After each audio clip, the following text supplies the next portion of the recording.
All right, and 1 second. We are live at the Honor Foundation, but for some reason it kicked out my settings. There we go. All right.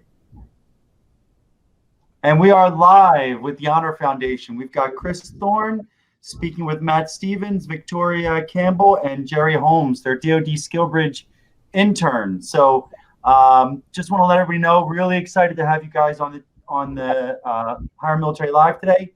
And I'm just going to turn it right over to Chris to get the conversation going. Awesome. Thanks. Appreciate it, Mike. Glad to be here. Chris Thorne coming to you from San Diego, HireMilitary Live on LinkedIn Live, and really proud to be here with the Honor Foundation crew. As Mike said, we've got Matt Stevens, the CEO of the Honor Foundation. Tori Campbell, I know better than to call her Victoria because she hits me every time I do that. So Tori Campbell, who really is the meat and potatoes of making the San Diego cohort work. And then Jerry Holmes, who is a DoD SkillBridge intern from Navy, who's actually here with the Honor Foundation working right now. And so it's really a pleasure and honor to be here. Appreciate the time for all of you here tonight. So, Matt, I might as well go ahead and lead in with you because really our whole point of being here tonight is to give you an opportunity to talk about the Honor Foundation, what it means to those who are watching and who they can share it with. So I'd love to hear a little bit about the Honor Foundation and really sort of where it started from and what it's all about. What is the Honor Foundation really all about? Yeah, well, first of all, thanks for having us. Really appreciate you guys hosting us today live, and it's our honor to be here. The Honor Foundation is a transition institute for the special operations community to help people transition from active duty military service to the private sector and figure out what their next adventure in life is going to be. It was founded in about 5 years ago. We just hit our 5-year anniversary.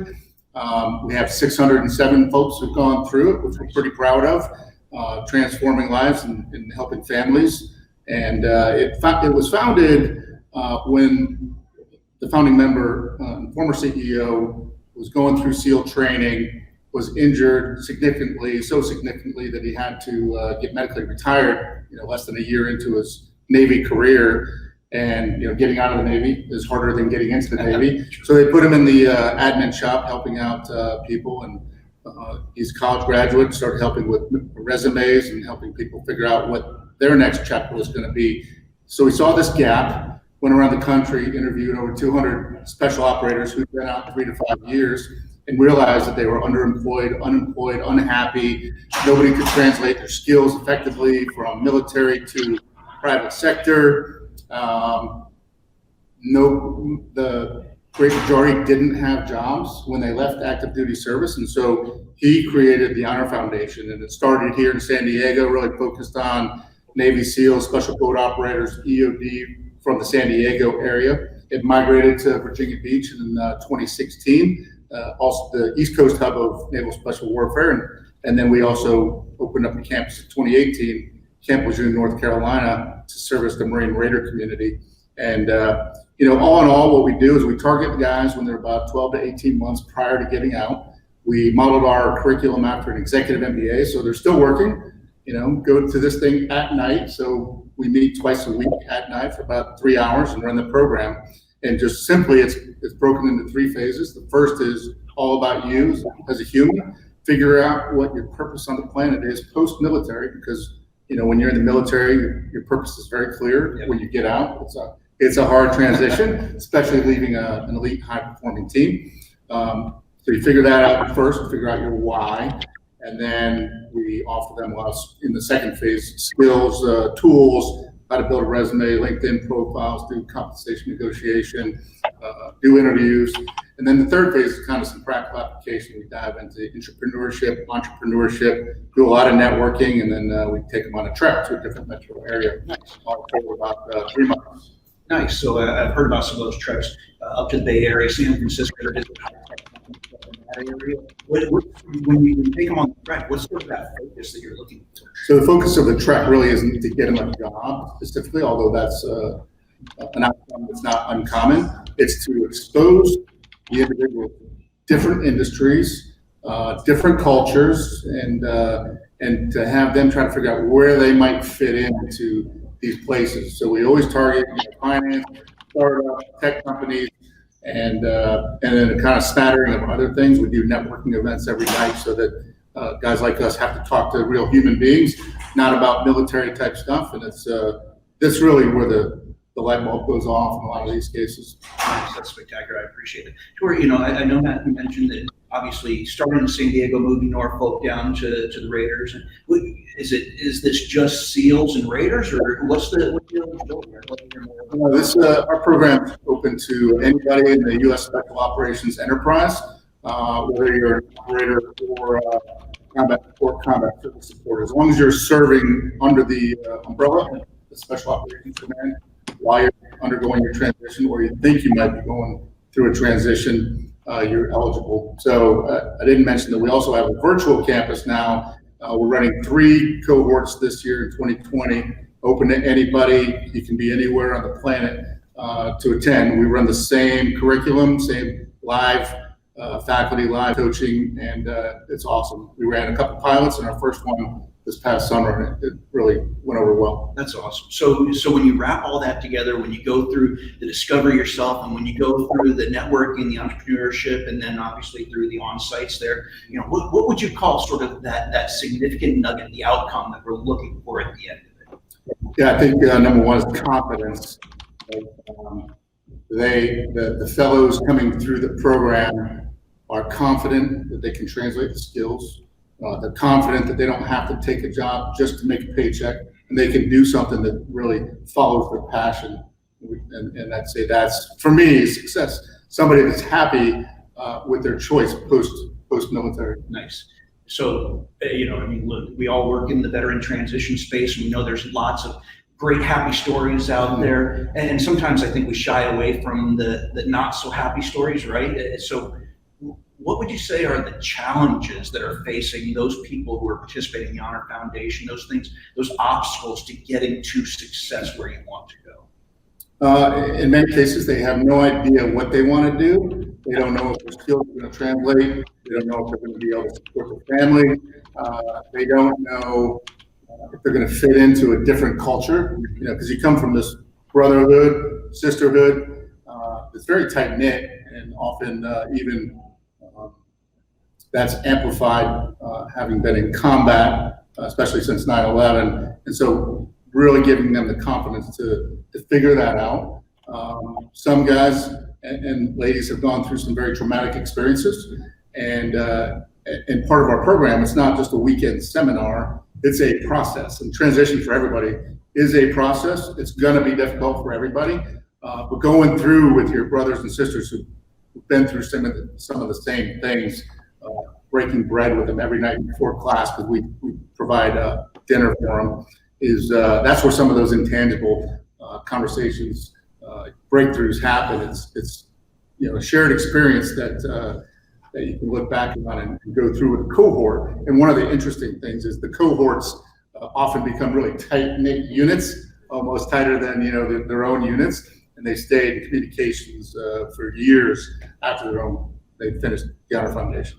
So, you know, and oftentimes I think when we have these specific targeted transitioning populations that organizations focus on, people sometimes, and they may even be wondering right now, you know, well, why am I not eligible to participate in that program? What would you say? And that's, you know, perfectly reasonable, but we know we can't catch everyone with every program. So what would you say is the importance really of focusing on this community in this transition space in the way that you are, and why that matters this way? Yeah, well, most of us come from the Special Operations community with the Honor Foundation.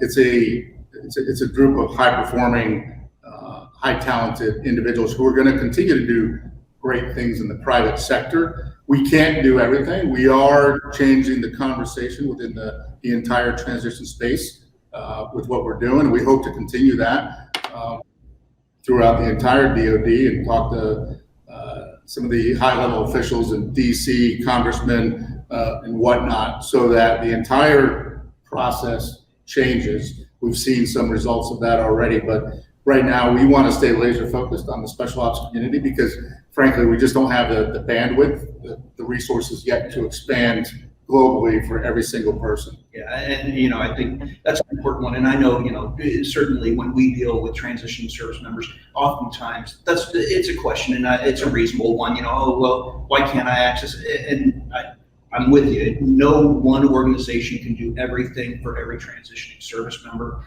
And I love that point about focusing on those you can make a difference for. And then we work with partnerships with those who serve the other communities that are not part of it. That's right. Yeah. Hey, Chris. Yeah, go ahead, Mike. So we got a question. We've got William Fehrenbach, I believe from up at the JBLM area, said, what are the key metrics the Honor Foundation uses to measure success post-transition? Good question. Yeah, that's it. Sure. Yeah, and I answered him, but for the larger community, we look at our fulfillment rate and we measure a couple of those values. And so when a fellow moves out of active duty and goes through when a fellow is moving out of active duty going through our program, they may not decide to take a job. Most of them do, but some of them decide to go to school or to take some time off or to start a company. And our program is about providing them the choices and the information and the confidence to be able to make that decision in a way that's helping them impact their family. So we look at that total fulfillment. And most of the folks that are going through our program are still active duty. So they have some time that they still need to complete their active duty requirements. So our fulfillment is looking at the total number of people that are fulfilled, so whether they've taken a job or gone to school or started a company, as well as we look at the average salary of the people that have accepted a new position once their active duty is complete. So you're actually following up on getting jobs that are meaningful careers in pay areas where they should be. That's what that Yeah. is. So we, within 90 days of leaving active service, if they've done what Corey just outlined, then we consider that fulfilled in our measurement. Nice. So Tori, you mentioned the most are still within their active duty time. So, but there are those who are not who are participating. So, what is the participation guidelines for those who want to participate in a cohort with the Honor Foundation? Ideally, somebody who has about 12 to 18 months left of active duty is a great candidate for us because we know that they are going to have the time to put in the work here in class, as well as complete any medical separation and stuff that needs to happen. And also, again, understand what their preferences are going to be so they're able to make a really great choice.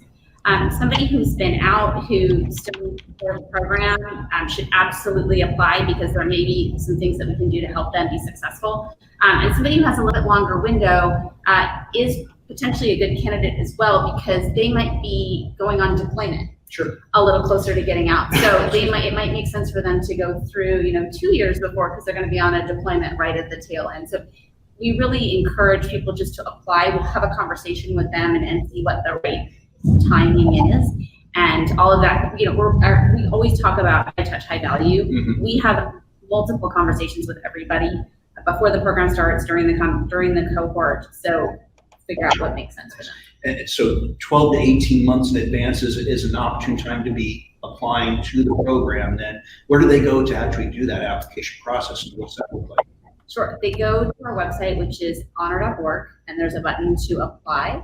And when they apply, they submit us some basic information about which committee they're at, as well as ultimately we'll need to get some letters of recommendation and things like that. But some basic information comes through to us and somebody will contact them. We'll reach out to them and let them know sort of what the next steps are. Can I jump in just to, I would also say that somebody that's on the fence of staying in or getting out should absolutely apply, come to the program. If somebody decides that they're in their dream job and they re-enlist or re-up, we're not trying to advocate for anybody to get out in any way, shape, or form. We want them to be personally fulfilled, and in all cases, that's the outcome. Nice, and I would assume if that were to be the case and somebody were to return back and that's just more information they can share with others through the process. That's it, 100%. So Jerry, going over to you, obviously, we're really proud of having you as a DoD SkillBridge intern. We'll talk about that in a second, but I'd like to start by, as somebody who went through a cohort class here, what did you get from that? What did it really mean in the difference for your transition and how that brought you forward? Thank you, Chris. Actually, It took a bit to find out about the Honor Foundation at the time. I don't think I had some of my buddies call me, told me this program I want to get into because I was getting ready to transition. Once I did, locked on, got on the website, got in, and then it was kind of like prepare to be amazed. And I had no idea. I came in that first 4 weeks was tremendous for me. It really brought out, you learn about your why statement, you kind of find out who you are. That's something that I probably struggled with for 26 years in the military, at that time 28 years, and had no idea what that vision was for me. And actually going through that first 4 weeks of this program, I found that, which then led on to the next phase, figuring out your gear, doing your research and learning how to do mock interviews and moving through. And then getting into that third phase, what I took from that was actually going out on the trek and getting to see different companies. We learned a lot of different things. You know, it wasn't necessarily job placement, like they said at the time. It was being able to go in, see what happens at a small scale company, see what entrepreneurship stuff is, what's happening at a tech startup company. Go into some of the major industries out there, big companies like Nike, and check it out. And it's like really good to see what different jobs fit. And then through the whole process, you're learning how to convert those skills that you did in the military and kind of figure out where that takes you at. A lot of reality versus impressions that you might have had, whether valid or not, prior to that. Well, yeah, I mean, like initially you come in, it's like Matt said earlier, you're scared. Transition's a big thing, especially after 28 years in the military. I'm going to interrupt for a moment here. I got a 28-year special operator. You did bomb, right? Bomb disposal, right? Disposal. Yeah, so and I want to emphasize for everyone out there, for anyone who's in transition, getting ready for transition, or has gone through transition, who feels like you were kind of odd because you were scared of this process, I want to emphasize, everyone has that fear going through this process here. This isn't unique or special. And if I can have a 28-year EOD Master Chief who talks about the fear of that process, I hope everyone can take that as it's not just something you do. Everyone goes through that. I apologize, but I think that's an important point. That's 100% correct. I mean, transition's scary, no matter what. You don't know where you're going to fit in the next job. No matter how successful you are in your military career, no matter how well you're set up, it doesn't matter if you're 30 years or 6 years. You have the same problem. What am I going to do for my family? What am I going to take care of them? And I truly believe the Honor Foundation closed the deal for me on that. Like, they really helped me grow, they helped me develop, and I ended up here on the skill bridge piece, and it's absolutely amazing. So let's go ahead and take that to the natural transition. Obviously, HireMilitary, working with DoD Skill Bridge, we're very proud to work with that, and we're very proud to be able to make the connection for you and the Honor Foundation here. Talk to us about, because there's lots of people who may be thinking about Skill Bridge opportunities like this or other. Talk with them about your process going through getting approved from your command for Skill Bridge and sort of what it felt like to come in through that process with the Honor Foundation. Well, it's kind of funny. It depends on who you ask. If you ask me or Tori how this develops, Tori will tell you that I finagled my way in, and I'll tell you that they wanted me on. So the way it kind of worked out is I heard about Skill Bridge from my command at Explosive Forces Disposal. My old XO was going to Skill Bridge for another company, and we sat down and started talking about it, and he was just like, hey, this would be a great opportunity for you to Skill Bridge with the Honor Foundation. You loved it, you were passionate about it. So I started doing the research. I called Tori and said I figured it all out. I could come to work for her. And she said, "Do we have that conversation?" I was like, "I think we did. This is a good time to do it." So then we ran out of the process. My command was very supportive, and I think that's something that we should stress on that Skill Bridge piece is it's such an invaluable tool for the command as well. Like, you're helping guys transition, guys and gals transition, move forward, and I think they really need to respect that because we need to grow a force outside of the military as well to get in, and part of taking care of your sailors is allow them to do that transition process, right? So I had effortless on that. We got in here, and you guys were a great help to making that happen, and I'm just thankful.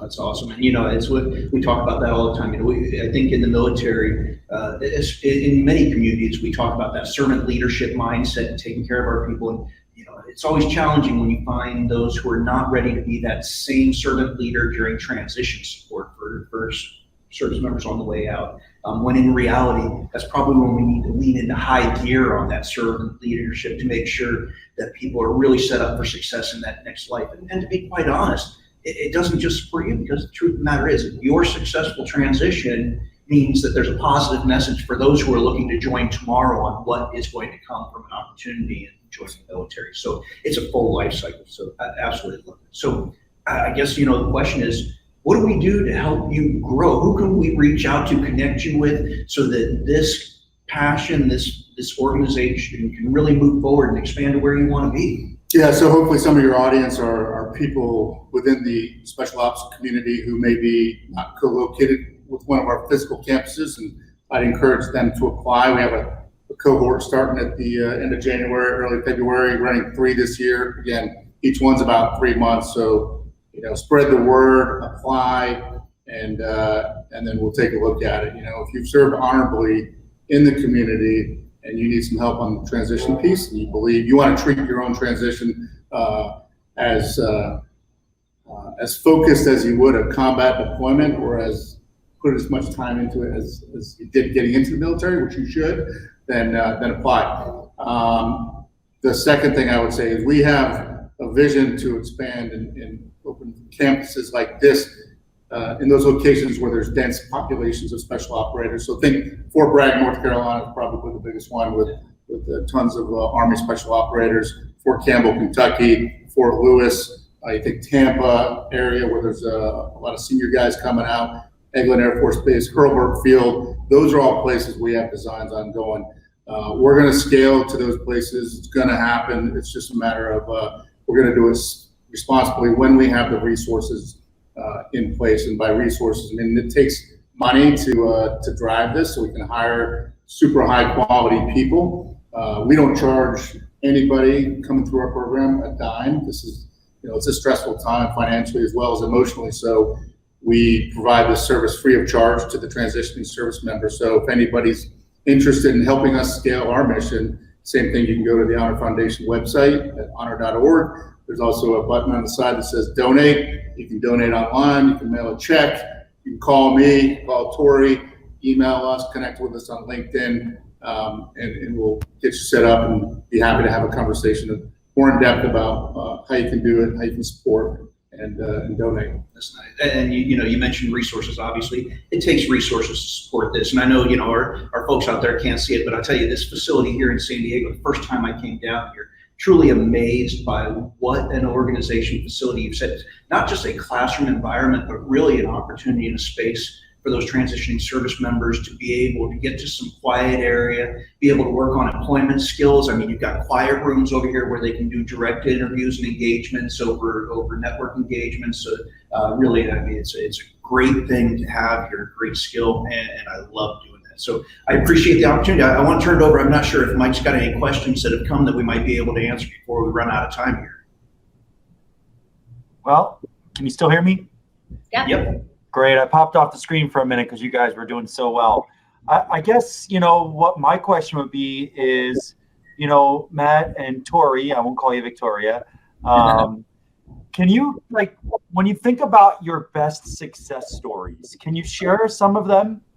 Like specific stories? You don't have to use names, obviously, but stories where you've changed the lives of individuals. Sure.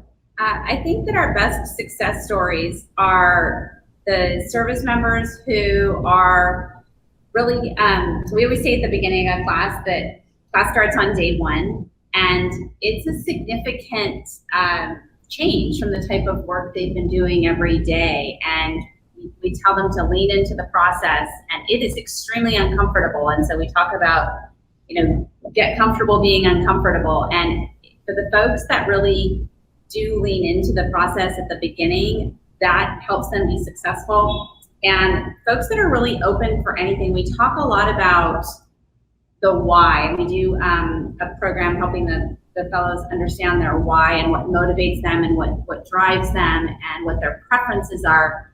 But when they start to look at a career, a lot of them fall back on the what. Mm-hmm. And there's a lot of companies that do things that isn't super sexy, but the culture's amazing.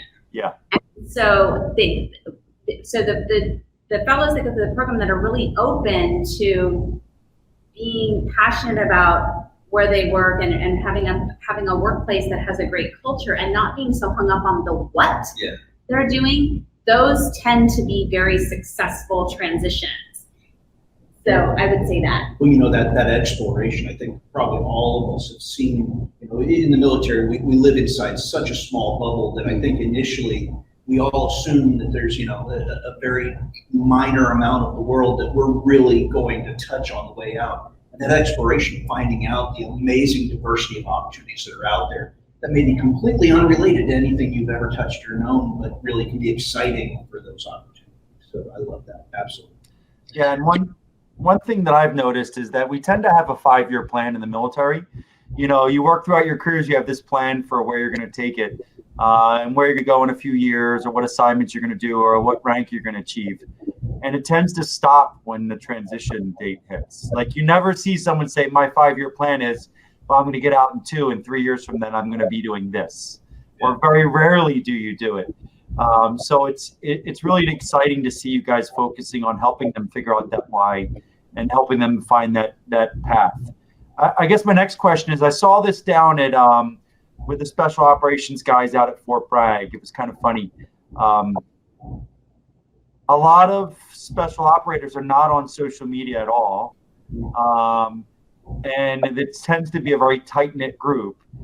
And then when you try to throw this social media animal and this developing this huge network in this uncertain space, it tends to kind of go two ways. Either they kind of don't do it, or they jump in it like a fish, in water.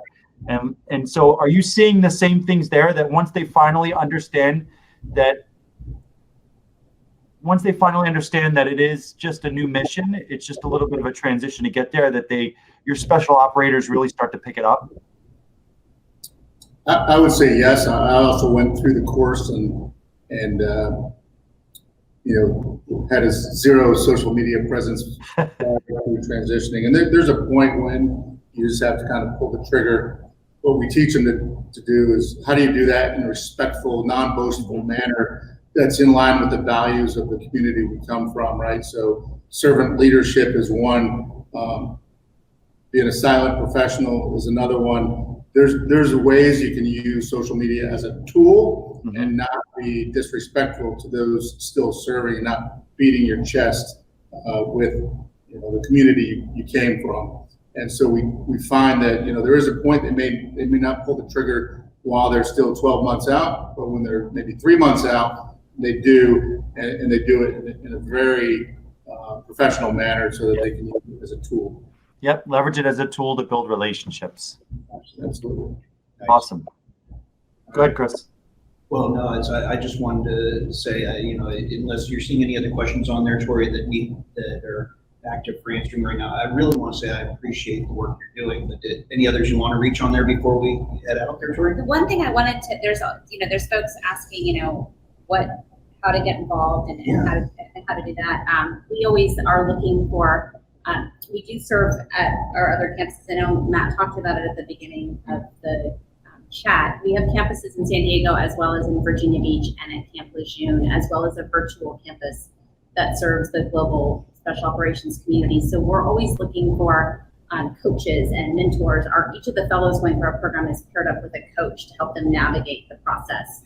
And so if there's anybody that has a background in mentoring or coaching, or anybody with an HR background, we're always looking for help with mock interviews and resumes. So I know Michael has tagged me on the LinkedIn Live, and would be delighted to chat with you about getting involved as a volunteer to help us scale. Because as we sort of take this rocket ship off, we need support and help, and it's heavy lifting of people. So help. Great, I'm glad you had that, because volunteers are what make it work, right? And so mentors, HR people to talk about resumes, hiring process, interviewing skills, things along that line. Are there any other volunteer skills or sources that you need that are going to help you function? Those are the primary ones. We are constantly working with employers to identify routes that could be a good fit for our alumni. Mm-hmm. And as you mentioned, our trek. So we're coming to 3 cities near you in April.